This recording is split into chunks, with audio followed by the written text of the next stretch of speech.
Welcome to Talk Plus Water. The podcast takes a deep dive into the world of water with those making waves. My name is Todd Botler, and I'm your host for Talk Plus Water. I'm also the principal of Collaborative Water Resolution, which you can find at waterdisputes.org. In addition, I'm editor-in-chief of Texas Plus Water and the Texas Water Journal. Both publications are free. My guest today is Professor Aaron Wolf. Aaron is a water resources geographer at Oregon State University and a trained mediator and facilitator. He directs the program in water conflict management and transformation, through which he has offered workshops, facilitations, and mediations around the world.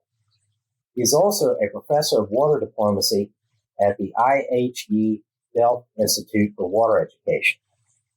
Aaron authored The Spirit of Dialogue, Lessons from Faith Traditions in Transforming Conflict, which was published by Island Press in 2017. He uses that to bring facilitation and capacity building to a variety of conflict settings, notably between entities who share water resources, and also in faith and interfaith communities, and within and between government agencies. Aaron was awarded the 2016 American Association of Geographers Gilbert R. White Distinguished Public Service Honor in recognition of his work on seeking peaceful approaches to international competition over water resources. Aaron also was awarded the 2015 Heinz Award for Public Policy for applying 21st century insights and ingenuity as well as ancient wisdoms to complex problems for the security of the planet. Finally, in the interest of full disclosure, Aaron and I are both partners in Four Worlds Consulting, which delivers science-based, innovative approaches to heal disputes that arise ranging from water and other natural resource conflicts to faith-based tensions. We work in a variety of settings from urban and rural to domestic and international to public and private sectors. Aaron, welcome to Talk Plus Water, and thank you for making time to talk with me. Thanks, Todd. It's great to see you again. And you're spending time here in the U.S. and at the Delft Institute. Tell us about that real quickly. Well, at Oregon State, where I spend most of my time, we have a program in water conflict management. And from there, as you said, we do a lot of work around the state, around the country, literally around the world. And in conjunction, I have an appointment at IHE Delft. It's a center, it's a UNESCO-affiliated center that focuses on water education for people around the world. And they've become one of the real focuses for this field of water diplomacy, where you're bringing together water management, but couching it in a way that's politically viable. And so I've had the good fortune to work with some of the really first-rate people who are there. And it's actually a bit of a formal appointment there. That's great. Now, what country is that located in? Sorry, that's in the Netherlands. Yeah. It's water. Where else is it going to be, right? So I have a rule on my podcast, and whenever we use an acronym, we have to tell people what it is. So tell people what UNESCO is. Sorry, United Nations Education, Science, and Culture Organization. And so it's one of those UN bodies, and it's actually a good home for water because as I know, you know, through your work, water isn't just about science. It's also about all those other facets. It's about culture. It's about faith. It's about all the things that we are as human beings. It's manifested in how we talk about water. So before we get into water conflict, let's back up a little bit and start with your background in water. When did you first, realize, hey, I'm going to spend my career focused on water? And I don't know that there was a moment that I knew my career would be dedicated. It was always trying to figure out, I always kind of knew some interaction of water and politics. I grew up going back and forth between California and the Middle East. And in both places, water is at the heart of a lot of the really intricate and seemingly intractable politics. And I vividly remember as an undergrad, I took my first first class at San Francisco State with Nancy Wilkinson in water geography, and suddenly got that those two were integrally connected, that water and politics, the people were looking at that interaction and using water as a way to have better conversations around really difficult politics. And that was kind of one of those first transcendent moments. Yeah, this is it. But then I spent a lot of years thinking, oh, maybe my contribution is through the technical side. So I went that route and worked for the U.S. Geological Survey for a while. And that wasn't quite it. I was just as interested in what was happening in the room when people had tense relations. And so went back to study that. So it was kind of evolving over time. Once I got the water and people connection, it was just refining that integration between water and conflict management, diplomacy, really figuring out how to have better conversations around water. So, you and I kind of started out kind of on the same track. I was on the science and natural resource management track, and then got into this work with mediation, facilitation, and just the politics of water, right? And you are a groundwater hydrologist, is that right? I was indeed. Many, many years ago. Don't ask me to do any equations these days. So now, water conflict management. Tell us about that. That's a big question, right? Tell us about water conflict management. That's maybe go on for days, but tell us about your work and your interest in that. Sure. Well, I suspect your listeners know about it through your work as well. The way I come about it is, if you're managing water at some point, at some scale, you're going to manage conflict. There's no way around it. So my experience, as I said, I started with the U.S. Geological Survey, and you'd have a room full of angry people over some issue, a lake's drying up or a diversion's going in. And the technical people would come in and say, oh, you don't have to be angry. We figured out the solution for you. And that just made him angrier. So this idea of really, in quite a lot of detail, thinking about how people have conversations around things is critical, and multifaceted water. And it can be something as simple as, in an irrigation ditch, when do you open up the canals? When do you close them? So two farmers can have disputes over when to open and close gauges or canals, and all the way up to the West-wide disputes that we have between environmentalists and ranchers and tribes. And then finally, once you get to the international scale, there's a lot of the world that's made up of shared basins, watersheds that are shared by two or more countries. And so if you have an upstream country that's doing something that makes a downstream country nervous, and they don't like each other to begin with, you have the potential for some real tension and even outright conflict.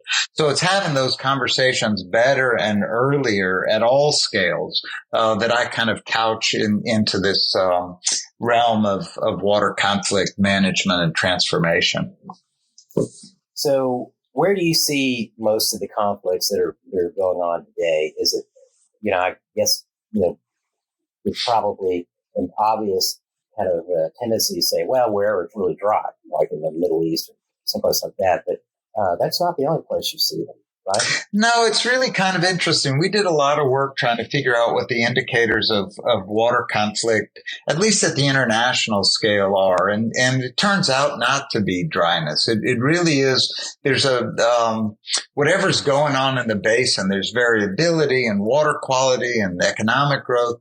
But there's also the institutions that we create to deal with that variability. And so if you have really good treaties and really vibrant river basin organization and you have good relations, you can deal with an awful lot of variability. Where I think where we look for impending conflict internationally is generally an upstream country wants to build something, a dam or a diversion, and it's going to impact a downstream country, and they don't have an agreement on how to deal with those impacts. And so if you look around the world, Ethiopia is building the Grand Renaissance Dam. Afghanistan has designs on a big diversion. in Central Asia. There are dams going in China or Laos. And so all these places, if there is no agreement on the dam or how to manage the dam or what the impacts are going to be, that's kind of an indicator of conflict. I think within the U.S., or at least the Western U.S., again, it's not scarcity. I mean, you have conflict on the Apalachicola, Chattahoochee, Flint, and the Alabama, Coosa, Tallapoosa in the southeast. That's Alabama, Georgia, and Florida. They get 100 inches of rain a year. They still find a way to have competing interests. And so, at least in the West, I think we're kind of getting to a point where there's a lot of different sectors that have rights, whether it's environmental rights or tribal rights or municipal rights, and all those rights are starting to impact each other. And so it's trying to figure out how do you manage everybody's rights when we are seeing greater variability or decreasing quantity or quality over time. So you've actually studied water conflicts going back thousands of years, and you just kind of given us a characterization of what's going on now. But, what have you found by looking back at conflicts over the ages? What stood out to you? Sure. Well, I think the prevailing wisdom is that, again, internationally, that water wars are prevalent and inevitable and intractable. And so one of the things we did is we went back, as you say, a couple of thousand years to try and find all the cases where two states did anything over water resources, and then put it on a spectrum from very intense cooperation to intense conflict, and found, at least since World War II, cooperation, we cooperate 2/3 of the time we do anything over water, it's cooperate. And these are people oftentimes who don't like each other very much. And the conflict side is mostly verbal conflict. People saying, we'll go to war for the lifeblood of the nation, or it's the press that's playing up the conflict potential. But if you want an actual war over water, you have to go back 4,500 years for the only documented case of two countries fighting a war specifically over water. That was the city-states of Lagash and Umma. And that then led to the first water treaty in history between them. It's a cuneiform tablet that's in the Louvre. So we have a pretty good history of being able to work things out, even when there are tensions over other issues, and even, as I say, when the countries don't like each other very much. So when you look back in that span that you covered in your research, and you look at today, of course, we've got over 8 billion people now. I mean, do you see that water conflicts there are more occurring now than have occurred in the past? And our records of what's actually happened in the past, a lot of things happen, they're not recorded, but do you see any pattern there? Yeah, I think there is some evidence. There's a group out of Sweden who did a recent study suggesting there is a slightly more conflict going on in more recent years. And I honestly can't tell if that's just because we're recording more and people are better adept at finding different cases of interaction. And I wouldn't be surprised. I mean, as you know, the populations are growing, the economies are growing, we got climate change increasing our variability and decreasing our quantity. So I wouldn't be surprised, there are also really rich cases of collaboration. And again, people who don't like each other.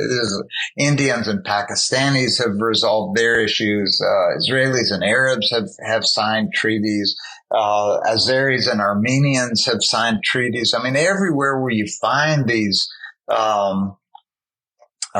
really intense tensions, you do find people being creative And by necessity. I mean, water is not something you can do without. So it kind of forces folks to the table, even when they won't talk about other issues.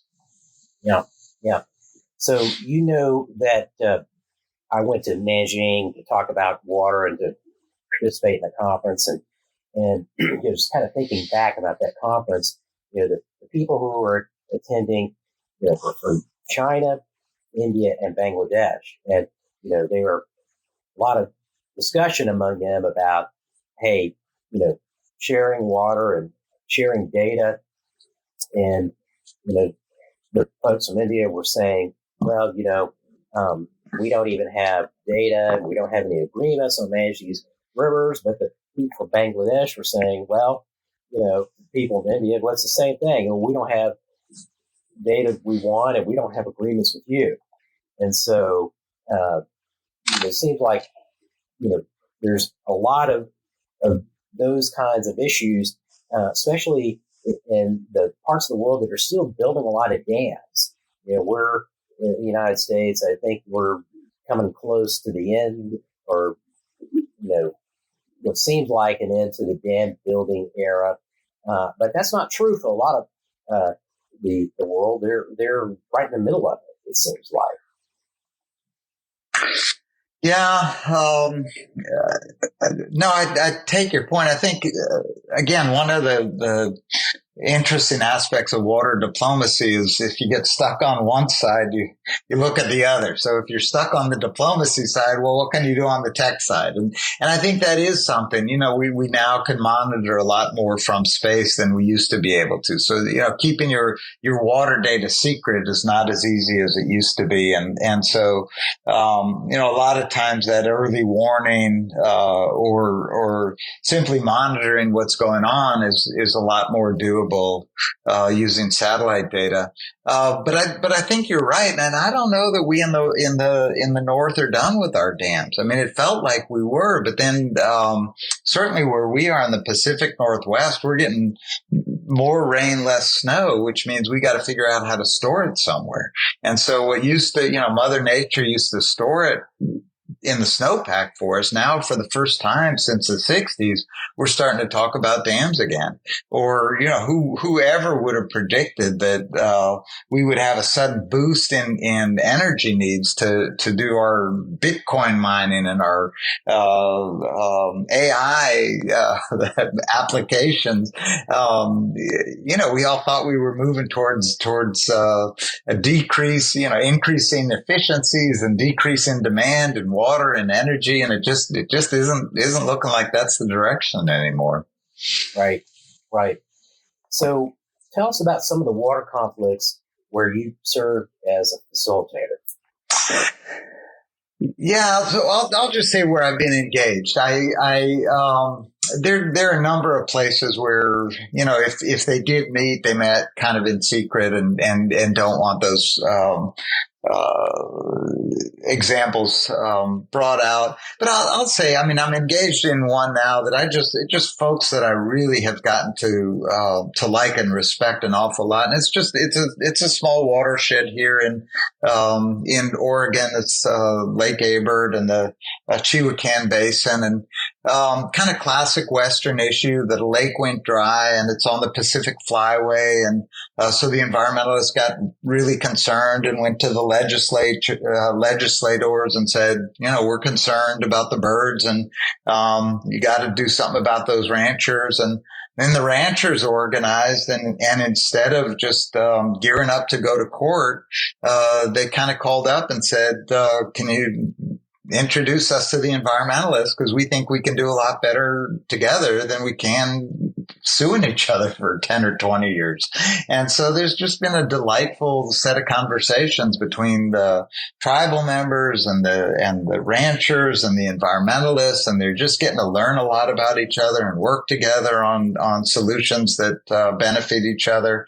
And I think it's the kind of model, and I think that exists West-wide. It doesn't get the kind of press that when the Klamath blows up, and it doesn't get that kind of press. But I think it's happening an awful lot throughout the West, and I do wish those kind of processes would get more press. I mean, even some of the tensest parts in the Middle East, even in the midst of conflict, there are water people on both sides. Recognizing, for example, if you want to get water from Israel into Gaza to help the civilian population, you need the water people on both sides working together. And sure enough, in the midst of really heavy fighting, the water professionals were able to work together to connect the pipes across the border. So those are the kinds of examples. And I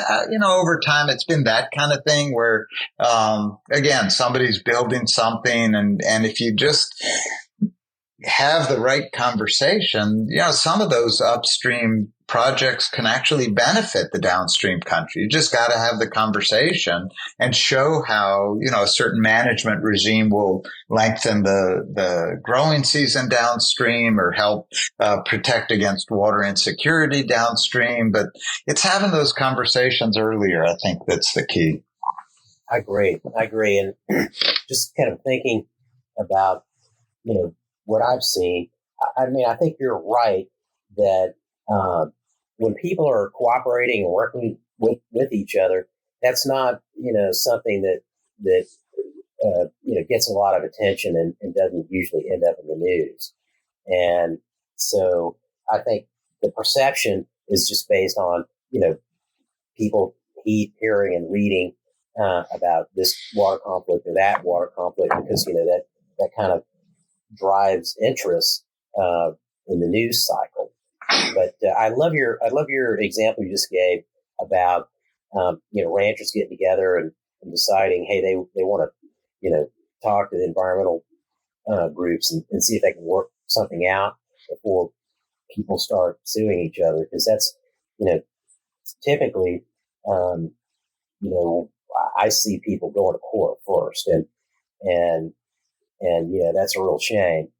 But sometimes it seems like people they've got to wear themselves out, fighting with each other before they'll sit down and finally make a deal on significant water issues. I mean, that's what essentially happened on the Edwards Aquifer, which you and I have talked about before.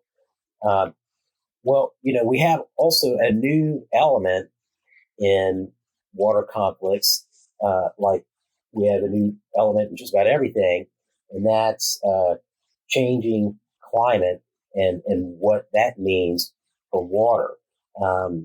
What do you think are kind of the main impacts that you're seeing or we're likely to see from the changing climate? Yeah.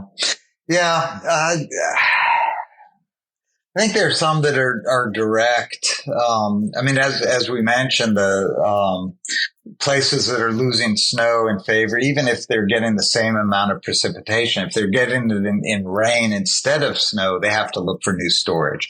And as we've discussed, that storage can be a trigger. So I think that's problematic.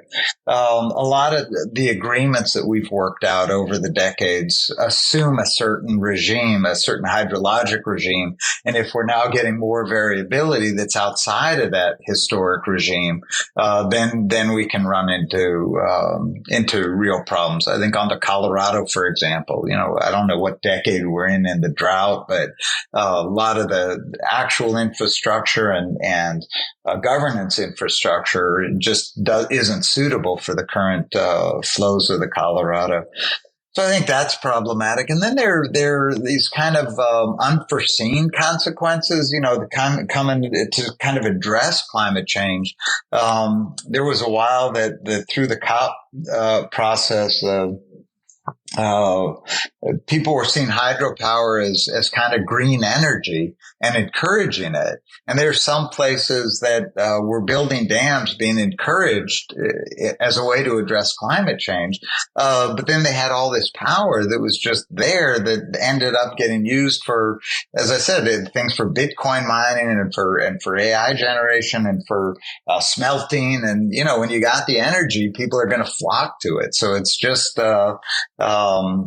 I think there's a whole unforeseen consequences side to all of this, that we're just in uncharted territory. But again, we have a really good record of dealing with absolute scarcity and great variability in water. So hopefully, I think the changes are vast, but our creativity is pretty vast also, and we have a pretty good record. So let's talk about water conflict facilitation. Describe your process, which I have heard many times when we've been doing training together, but cannot describe anywhere nearly as well as you do. So, I appreciate that. I appreciate that, Tom, but I've seen you work, and I know it's not true. But the feedback is, gosh, if you could only do that, tell us that as well as Aaron. Yeah. I'm working on it. Well, I think that this simple structure is for me just an awareness of kind of these four aspects of water. So we talk about the physical water, the water that we can touch, the water that we can move, the water that we can feel and has a physical dimension. Then we have rational water, the mental water, the water that we calculate, the efficiencies, the crop per drop. And those are the ones that generally in the West we tend to work towards, the things that we can measure, the things that we can gauge. But then there are two other dimensions that we have a tendency to want to leave out, but just, it's not useful unless we take them head on. And one is emotional water. And that's water tied to power, tied to sovereignty, water tied to history, to control. And I think oftentimes a conflict will be rooted in that aspect of water, but we don't really have the words or the encouragement to take that on. And then, of course, spiritual water. All of our faith traditions, doesn't matter what your spiritual background is, your faith tradition is going to tap water as a spiritual transformation. And so recognizing that there are four different dimensions of water that all need to be addressed in dialogue, and not coincidentally, those are four basic needs that we have within ourselves. Right? We all have physical needs, mental needs, emotional needs, and spiritual needs. And that's true of us as individuals. It's true of us as groups. It's true of us as nations. And it's true of us globally. And so that then becomes a checklist for me. If I'm designing a process, how do I allow the conversation to take on all those different aspects of water?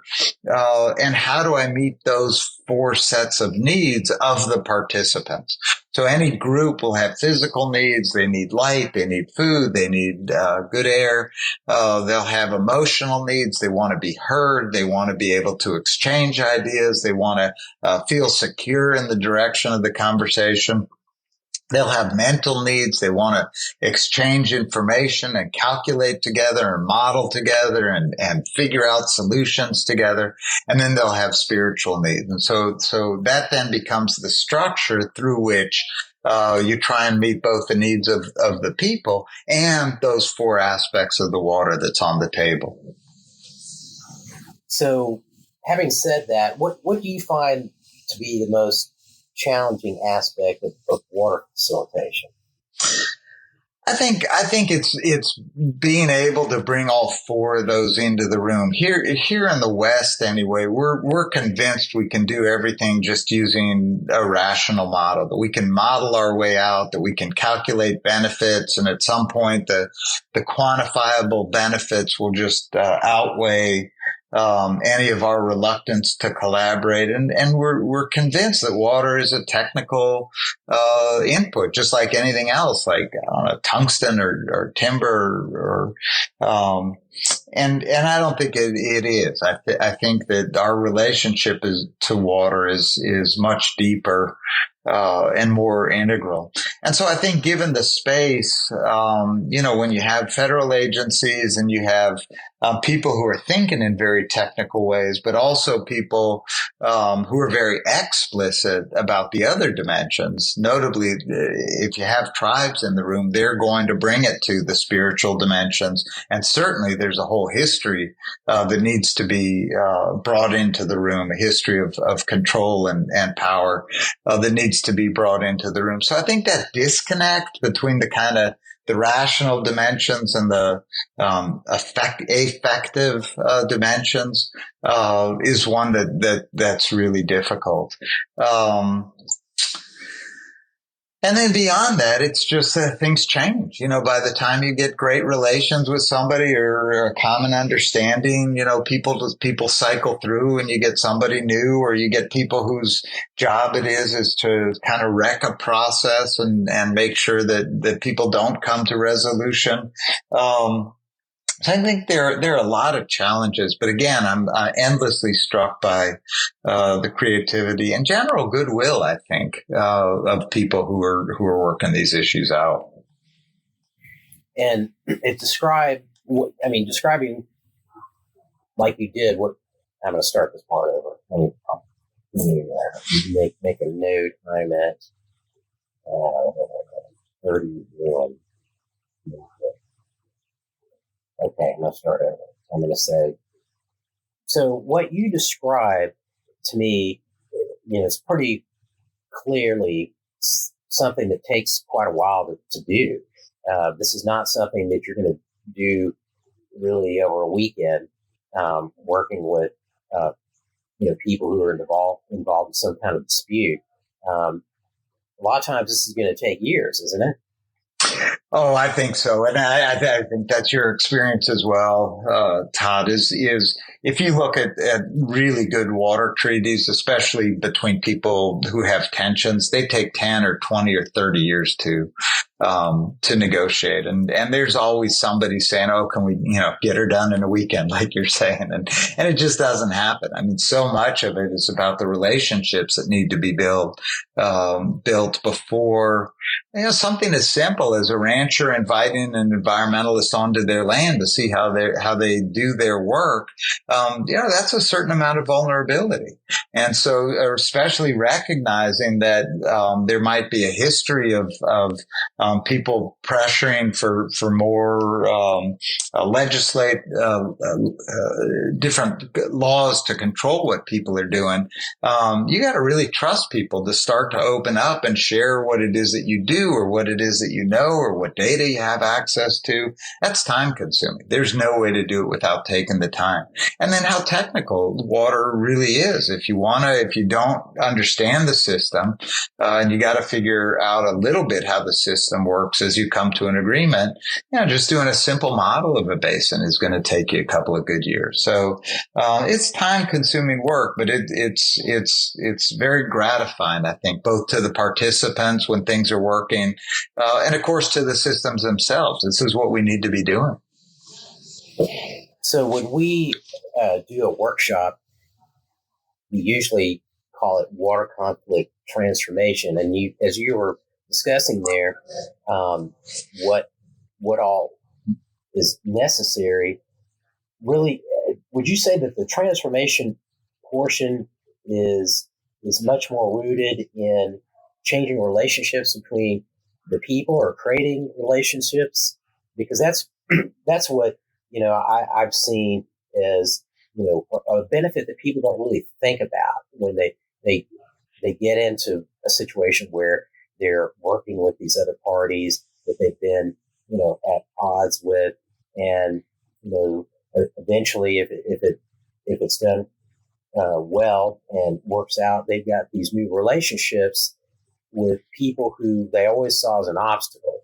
But now, there's things that we could do, projects we might put together, because, this group or organization or agency that has been blocking everything we do, now we have a relationship with them, and we can, go to them and and find a way for whatever we want to do in addition to what we've just resolved to make sure it benefits them and that they're participants. Yeah. That's a really nice description of it, Todd. And I think you're absolutely right. I think, if your listeners want to experiment with this kind of transformative moment where you're suddenly seeing something different, go out and find your watershed and see if you can find a map, find where you live and see if you can find a map with no borders on it, just the borders of the watershed itself. And it's at once disorienting. People aren't quite sure where they are and where they belong. All your boundaries are gone and your borders are gone and your, everything that that kind of defines your identity. And all of a sudden you realize, oh my gosh, everybody in the watershed, we have this common identity and we're all connected, wherever we are in the basin. And that's the kind of moment I think you have. I think you're right. That's a really nice way of putting it. It is about building relations that then make the water aspects viable and sustainable.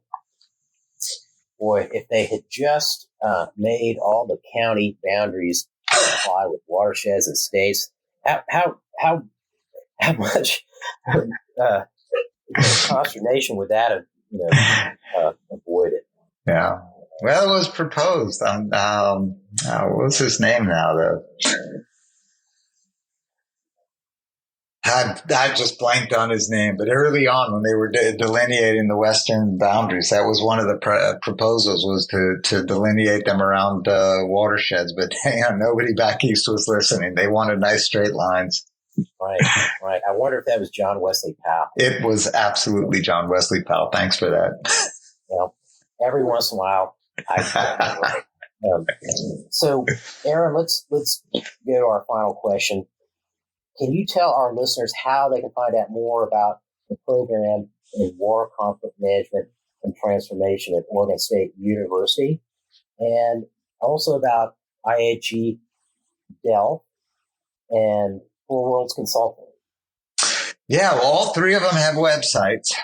So I'd say if you Google Program for Water Conflict Management and Transformation, or I think it's www.transboundarywaters.orst.edu, you'll get to the program, and we have a certificate in water conflict management. So if there are any water professionals out there that want to build up their skill set in facilitation, and water diplomacy. That's one way we get to see folks. And we have a huge database on shared waters, 313 basins, and everything you might want to know about those basins that are shared by two or more countries is there. Courses, and you can get access to anything that I or my team has written.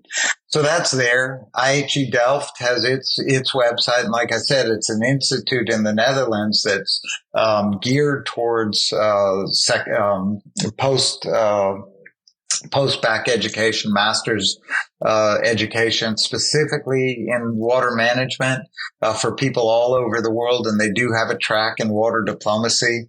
And then Four Worlds Consulting has a website, and that's Todd and me and a couple of other good folks. And so we're there as facilitators and as folks to help design process or give workshops or be helpful in any way we can. Great. I appreciate all that information. I'm glad we finally, got this done, because I know we've been talking about it for a couple of years, and I thought it was a great conversation. Likewise, Todd. It's always a pleasure. This has been Talk Plus Water. My guest today was Professor Aaron Wolf, a water resources geographer at Oregon State University and an experienced water conflict mediator and facilitator. I want to thank you, the listener, for spending your valuable time on this podcast. And I also want to give a big shout out to Anna Huck at the Meadow Center for Water and the Environment at Texas State University for getting each episode of Talk Plus Water ready for our listeners. If you enjoyed our discussion today, please consider leaving a review for us to let us know what you liked about it, or if you didn't like it, let us know about that as well. My name is Todd Botler. Let's talk water again soon.